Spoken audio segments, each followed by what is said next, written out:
My name is Ethan Calder. I'm broadcasting from an undisclosed location. If you're hearing this, that means the signal is holding for now. Stay close, stay vigilant, listen carefully, and spread the word. It's been a few years now since the world changed, since the takeover, since everything we thought was permanent disappeared almost overnight. People thought they could fight back. They thought if they just resisted hard enough, the system would collapse. It didn't. The takeover was fast, brutal, and absolute. The old leaders didn't step down. They vanished.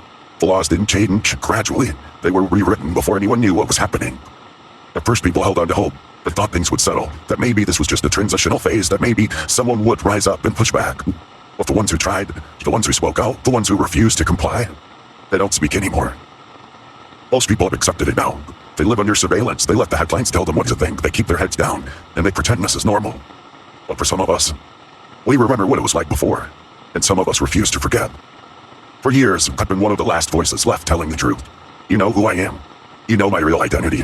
I don't spread rumors. I don't chase fairy tales. I don't report what they want me to report. I was the one who uncovered the Red Zone massacres when they tried to blame it on civil unrest. I was the one who exposed the food distribution scandal when entire districts were starving while officials ate well. And when they told us that the West Border riots were orchestrated by terrorists, I was the one who proved that they started it themselves.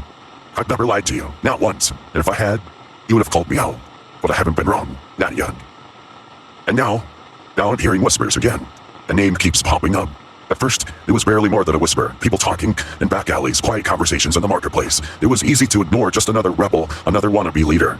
But the whispers kept growing. And then something else happened. People stopped whispering. They started shouting. I've seen uprisings before. I've watched people try to take control back, but this is different. I started following the trail, gathering what I could, but the more I dug, the stranger it got. Some say he's just a teacher, a man with a strong message, that he speaks about love and justice and hope. Then he tells people they're seen, that they're not forgotten. Some say he's a fraud, a con artist, feeding people empty promises in exchange for their loyalty. And some say he's just dangerous. Not because he's rallying an army, not because he's calling for bloodshed or war, but because he's doing things no one can explain.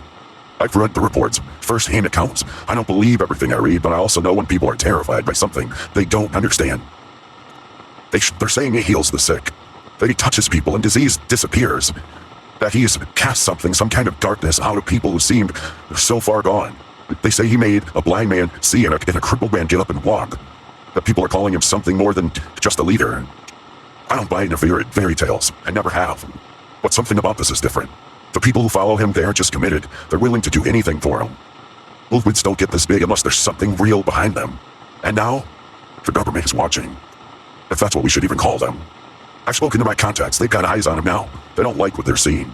Because he's not playing by their rules. He's not afraid of them. And the moment you stop being afraid, you become a threat. So now I have a choice. I can walk away. I can pretend that I'd never heard his name.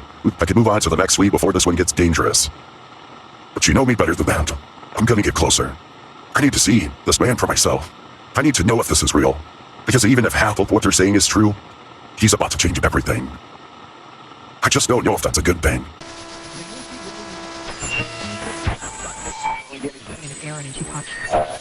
$7